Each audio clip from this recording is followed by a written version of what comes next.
Je veux t'expliquer comment Dieu nous sanctifie et comment Dieu fait que tu puisses quitter une saison pour une autre. Et si tu n'as pas capté ma prédication, cet exemple peut t'aider facilement. 1, 2, 3, 4, 5.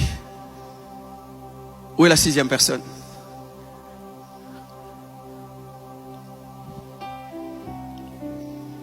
Ah, c'est toi. Ok, tu restes alors. Et vous ici?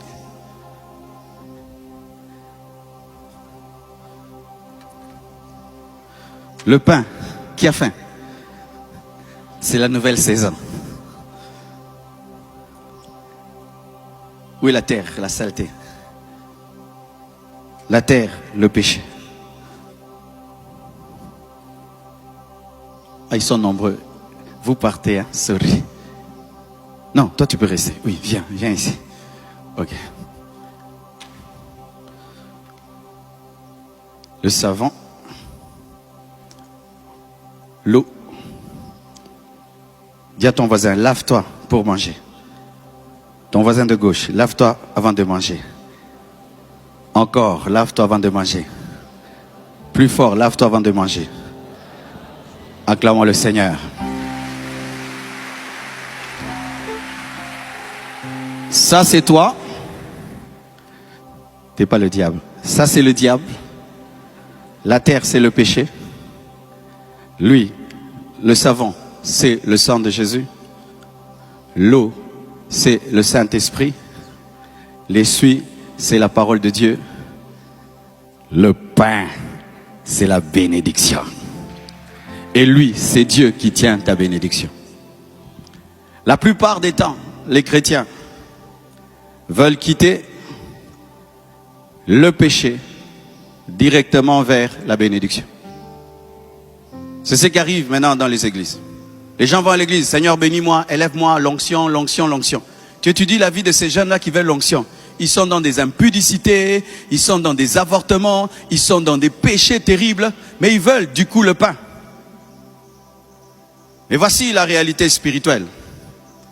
C'est que, prends un peu de sable, mets-lui sur ses mains. Toi, mets-lui.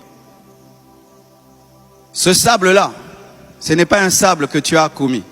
Tu es né avec ce sable-ci. Du fait que tu es né d'Adam, de ton père, de ta mère, qui est né d'Adam, nous naissons avec le péché. Alléluia. C'est le péché adamique, la nature pécheresse. Où tu nais, tu es orgueilleux. Tu nais, tu es menteur. Parce qu'il n'y a pas une école pour mentir. Nous naissons tous avec ce sable en main, avec le péché. Là, tu es un païen. Le sable charnel, le péché charnel.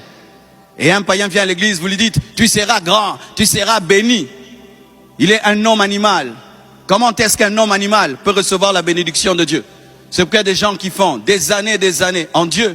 Ils n'ont aucune bénédiction, aucune nouvelle saison. Parce que, est-ce que tu peux manger ce pain avec ce sable en main?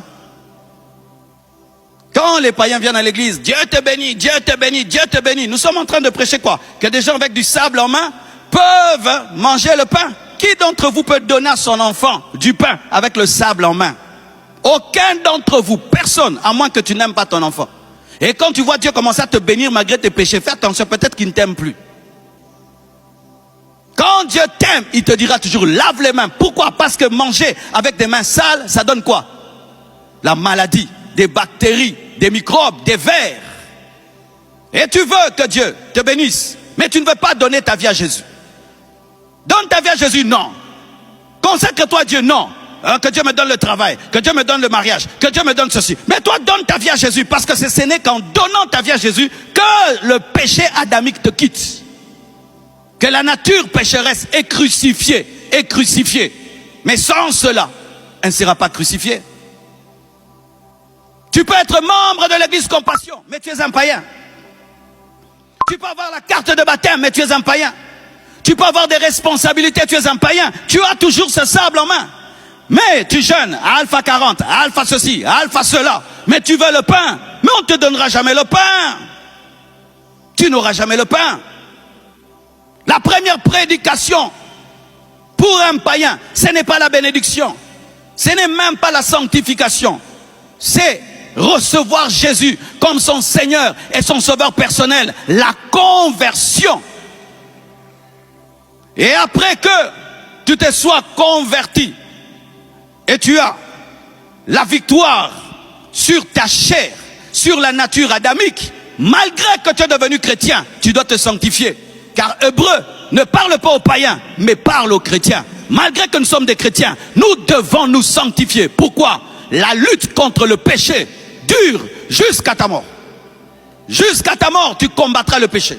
Jusqu'à ta mort, tu combattras le péché. Jusqu'à ta mort. Il n'y a pas un niveau tu atteins, le péché te laisse tranquille. Tous les jours, tu dois crucifier ta chair. Tous les jours, tu dois crucifier ta chair. Mais étant donné que tu es devenu chrétien, tu as la force de crucifier la chair.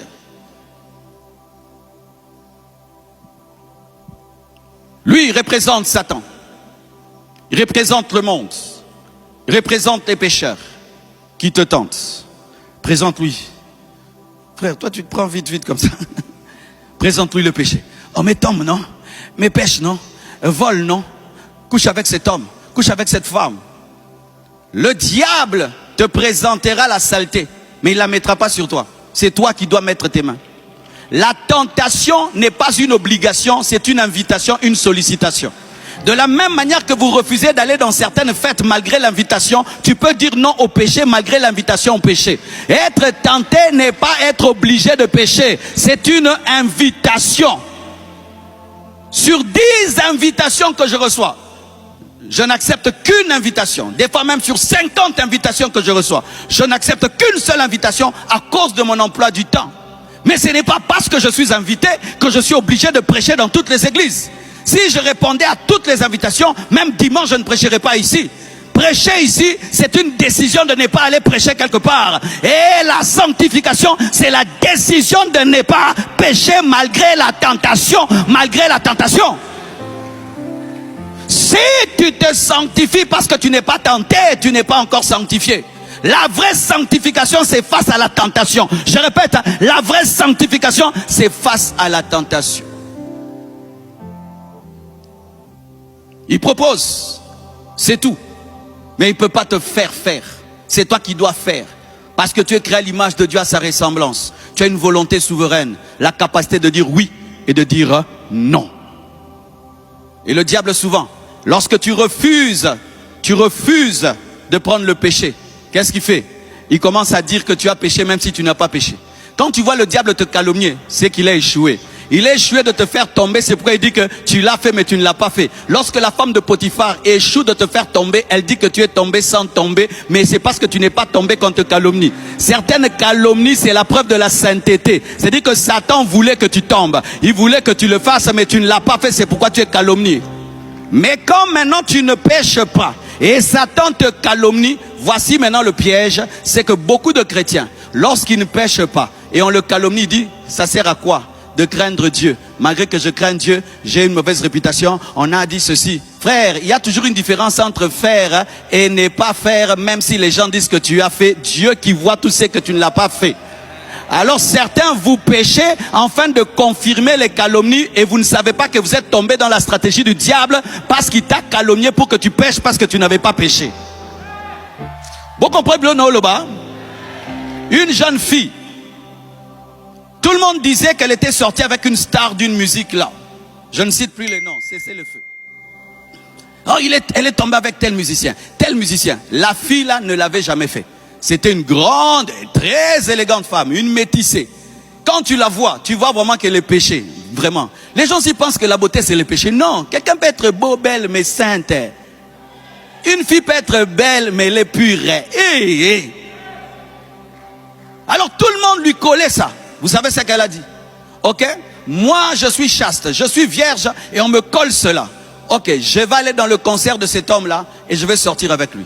La fille est sortie, elle s'est mal habillée. Elle est allée au concert de ce monsieur-là. Elle s'est arrangée pour être devant. Quand il dansait, elle le regardait, elle regardait. Après le concert, le monsieur l'a fait chercher. On l'a cherché et puis elle est tombée volontairement avec cette star. Et quand il a fini, cette star a fini d'être avec elle, elle lui a montré son bras et il avait une mami wata au niveau de son épaule. Il a dit, je donnerai à cette sirène ton nom. Depuis ce jour-là, cet homme venait tout le temps dans son sommeil, comme un mari de nuit. Elle est venue me chercher. Elle était possédée, remplie de démons. J'ai dit, comment tu en es arrivé là? Elle a dit, parce qu'on m'a dit ça et je ne l'avais pas fait. Alors j'ai voulu le confirmer. Mais elle ne sait pas que c'était la stratégie du diable, afin qu'elle puisse tomber. Cherchant maintenant à prouver, elle a ouvert la porte à Satan qui l'a cherché.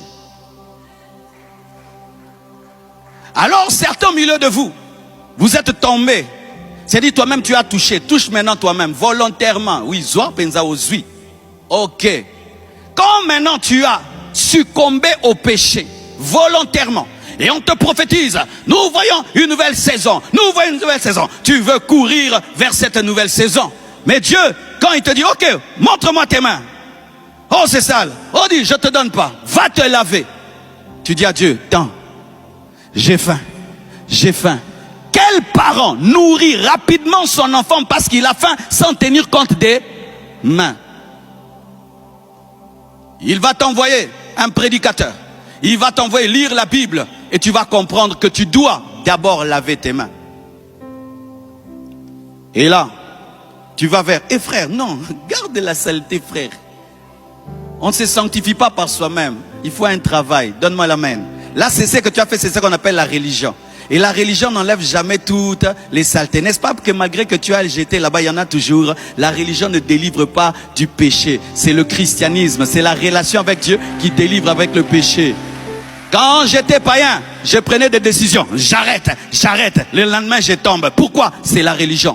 Vous tous ici qui voulez abandonner le péché sans l'aide de Dieu, tu vas abandonner 2 jours. Après, tu vas revenir x7. Pourquoi? Parce que c'est ta nature et la nature revient toujours au galop.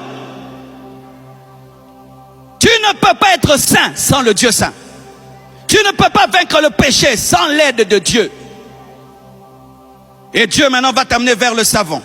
Le sang de Jésus. Mets le savon. Alléluia. Qui d'entre nous, quand seulement il a le savon, il s'arrête là? Tu fais ça? J'ai le savon, je m'arrête là?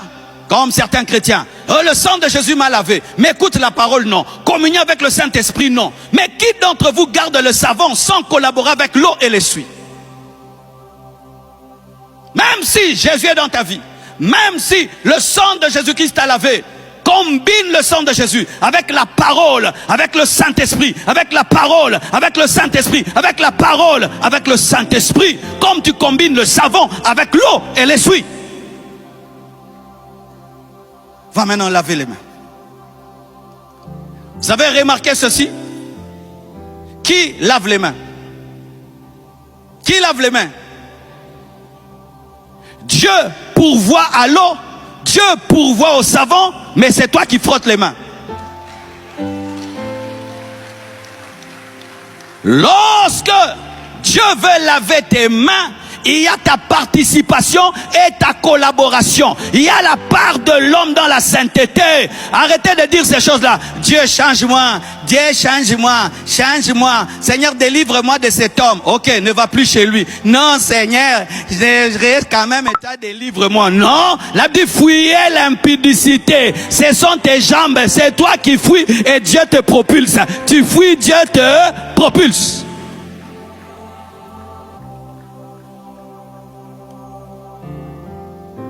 Le frère est en train de laver les mains. Et vous allez voir chaque fois que nous lavons les mains, qu'est-ce que nous faisons?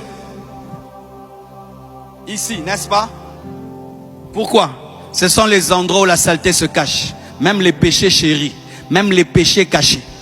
Même les péchés chéris. Ne lave pas qu'ici. Lave aussi ici.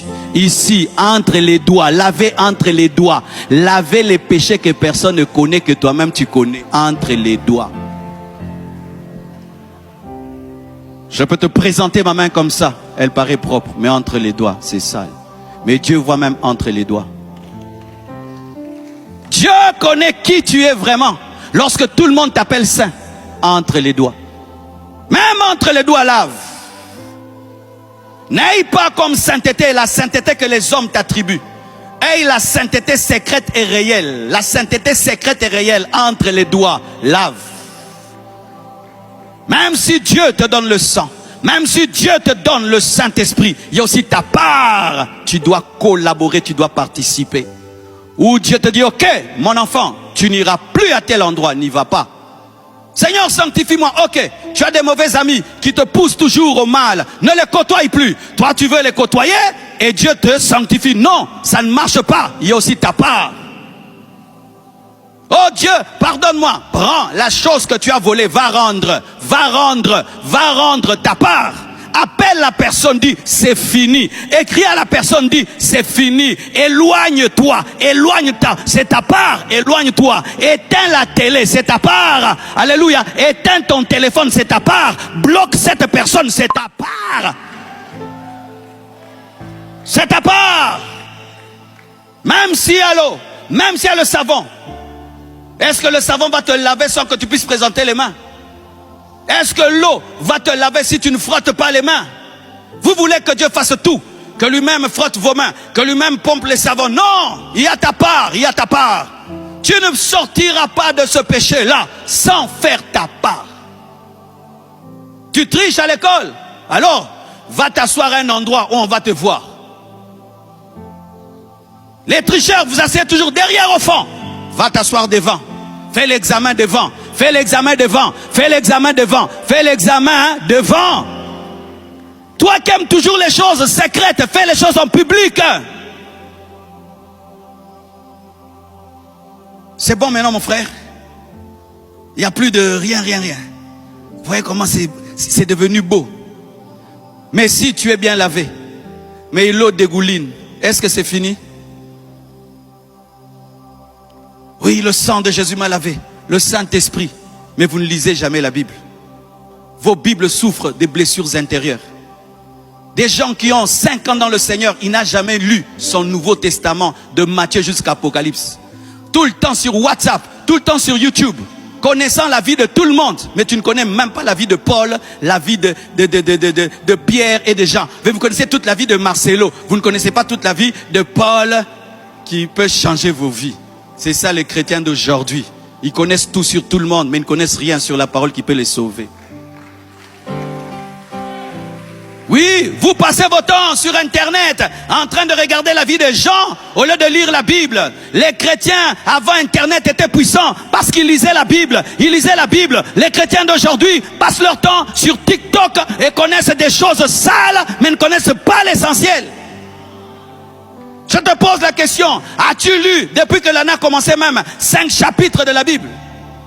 Ce mois-ci est en train de finir. As-tu fini même un livre de la Bible? Et tu es en train de lire même des livres chrétiens qui édifient ta foi? Rien du tout. Vous avez des mains qui dégoulinent. Le sang de Jésus, le Saint-Esprit, mais aucune connaissance de la parole, aucun enseignement, aucune profondeur. Aucune méditation de la Bible. Aucun verset dans le cœur. Aucun verset dans le cœur. Aucun verset dans le cœur. Des chrétiens sans Bible. Où est ta Bible? Ta Bible en papier. Car aujourd'hui, si tu veux bien méditer la Bible, ce n'est pas la Bible électronique. Parce que pendant que tu médites la Bible électronique, un WhatsApp, un emoji, un appel entre. Mais aller vers la Bible qui n'a pas de WhatsApp pour être concentré.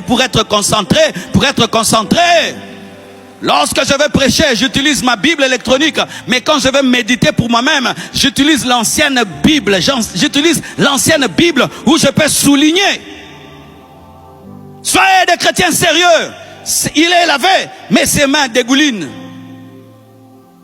Certains péchés, pour les vaincre, tu dois connaître la Bible. Certains péchés, pour qu'ils te quittent, tu dois lire la Bible. C'est un verset biblique qui t'attend pour te délivrer. Venez même à l'église sans Bible. Et même d'autres, ils n'ont même pas la Bible dans le téléphone. Rien du tout. Rien du tout. Des chrétiens vraiment zéro Bible. Même la Bible électronique, ils ne l'ont pas. Des chrétiens comme ça. Un aventurier de chrétien. Je ne t'ai pas insulté, c'est la vérité. Tu es aventurier. 5 heures au téléphone, mais même pas 5 minutes pour lire la Bible. Tu manques de sérieux. Les musulmans sont plus sérieux avec le Coran que les chrétiens.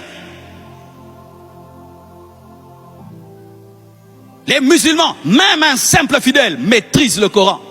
Mais dans nos églises, ce sont les pasteurs qui maîtrisent le Coran. Les fidèles attendent seulement qu'ils maîtrisent la Bible. Les fidèles attendent seulement que le pasteur parle. Soyez des chrétiens de béret. Lisez la Bible. Connaissez la Bible. Lisez la Bible. La Bible changera ta vie. La Bible te sanctifiera. La Bible te purifiera. La Bible, lorsque tu commences à trop la lire, le Seigneur va te fixer des rendez-vous bibliques. Des rendez-vous bibliques. Il n'y a pas que des rendez-vous de prière. Il y a aussi des rendez-vous bibliques où il connaît que ton habitude de lecture, maintenant il va te pousser vers un verset. Quand tu comprends le verset, ça te donne un réma. Le réma change ta vie. Oui, ta vie peut changer par un verset. Lorsqu'une femme est amoureuse, même si tu lui écris un long passage comme ça, elle va finir. Mais l'église n'est pas amoureuse de Jésus. Vous n'aimez pas les longs chapitres. Vous aimez un verset, c'est tout. Un verset, c'est tout. Vous voyez, quand on va dans des fêtes, on nous donne des amuse-gueules, des fromages avec des cure-dents. Et tu manges un peu. Est-ce que ça rassasie? Mais quand tu veux te rassasier, il y a l'entrée, il y a le repas, et il y a le dessert. Et quand tu veux te rassasier de la Bible, lis des chapitres. Arrêtez de prendre un verset là, lisez des chapitres, terminez un chapitre, terminez un livre, et puis un autre livre, et puis un autre livre. Et qu'est-ce qui va se passer? La vie des Écritures va entrer en toi, et tu vas laver tes mains. Regardez, quand on lit la Bible, c'est comme quand on essuie, non?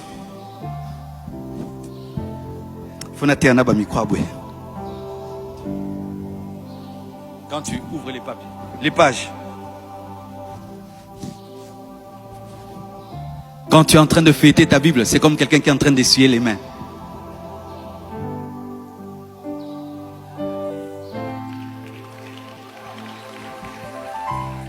Et ce que j'aime, c'est que l'essuie ressemble à Jésus.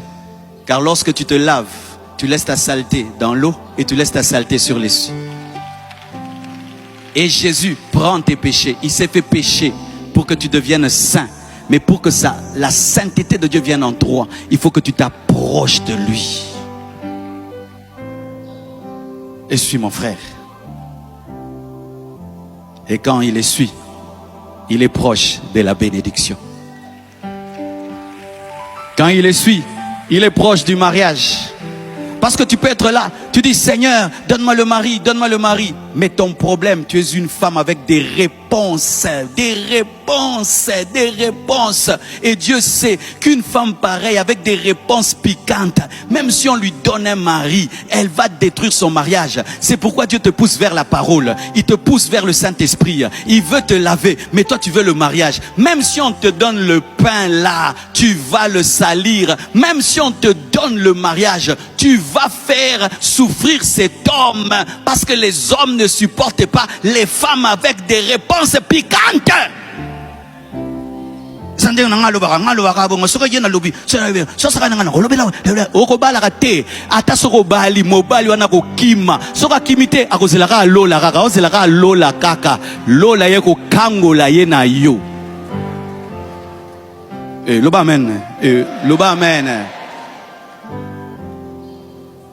Dieu connaît ton défaut. Et il sait que si te baignes avec ton défaut, tu vas détruire la bénédiction. Lavez-vous, lavez-vous, lavez-vous, lavez-vous, lavez-vous. Oh Seigneur, élève-moi, Seigneur, élève-moi.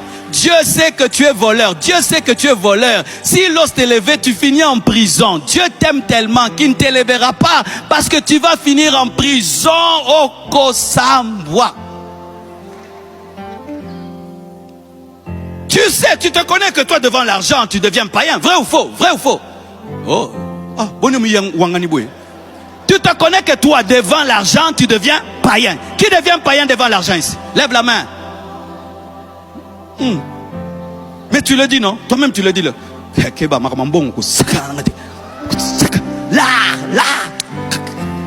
Toi, tu jettes le Saint-Esprit. Mais comment Dieu peut t'élever?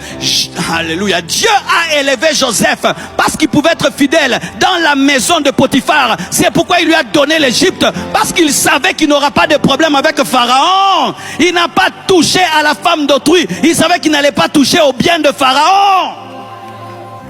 Dieu n'a aucun problème. C'est nous qui n'aimons pas le processus. Tu es bien lavé. Maintenant, frère, mange les pains.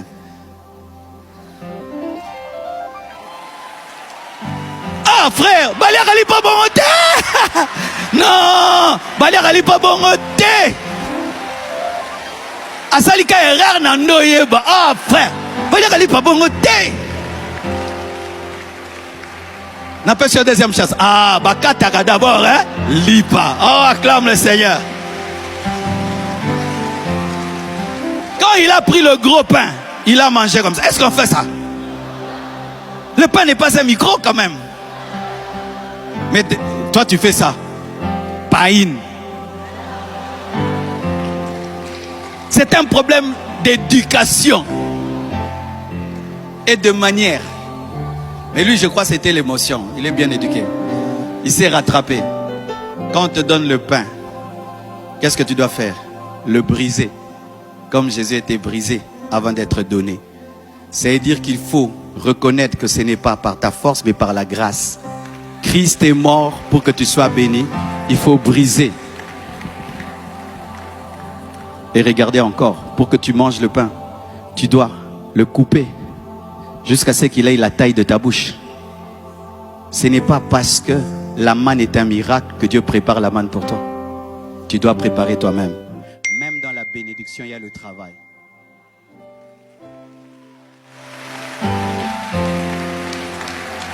Les chrétiens, Dieu va t'élever. Je ne vais rien faire. Je vais me retrouver grand. Tu vas étudier, frère.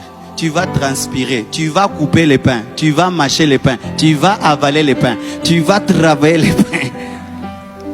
C'est ça les chrétiens d'aujourd'hui. Dieu va me bénir. Amen. Il va dormir. Tu t'es sanctifié. Tu as abandonné tous les péchés. Mais tu arrives devant le pain. Tu échoues. Certains chrétiens, c'est devant le pain que vous échouez.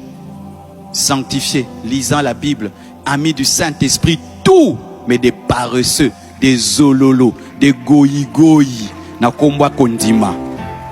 Non, c'est sur le côté, et oui, Moussala, et oui, Mobali, oui, Lipa, et au Kotanzoto. Aussi, on viva perfusion à Lipa, en français. Tu as déjà vu la perfusion du pain? On te purifie le pain, même si c'est le pain que Dieu donne. Tu dois couper, tu dois mettre dans la bouche, tu dois mâcher. Pourquoi les enfants n'aiment pas manger? Parce que manger est un travail. La bénédiction contient un travail. Oh, Dieu m'a béni. Le travail, j'ai dû préparer cette prédication. Hein. Tout ça là, préparation. Hein. Depuis 3 heures du matin, je prépare cette prédication d'1 heure du temps. Mais rêvé depuis 3 heures, endormi à 0 heure, 1 heure. Hein. Je vais devenir un grand pasteur. Et tu crois quoi? L'église va grandir seulement. Tu te tiens là. Atoza bogaroté. Oh, donne-moi la main, hein? Seigneur, donne-moi le mariage. On te donne le mari. Le voilà. Prends-en soin. On prend aussi soin d'un mari. Oui, oui, oui. On prend soin d'un mari, on le nourrit, on les chouchoute, on les cajole. Non, je suis en train de se voir dans le mariage. Seigneur, donne-moi l'argent. Il te donne l'argent. Voilà l'argent. L'argent est là. Et il faut gérer, épargner, investir, calculer, compter. Tu dois travailler. La manne ne tombait pas comme du pain. Ça tombait comme des graines qu'il fallait piler et préparer. Même dans la manne, il y a le travail. Le problème des chrétiens, c'est qu'ils attendent que Dieu fasse tout. Mais regardez là, Dieu a pourvu, mais lui aussi il a fait sa part.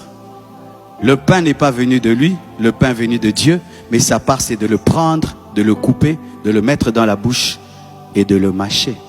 Frère, tu peux couper un morceau et mâcher un peu? Frère, quoi sonité? T'es parti à mon kieka. Frère, ça rend ma cam, frère. Ok. Mange, mange, mange. Tu vois comme tous on te regarde. Quand Dieu te bénit, tout le monde te regardera.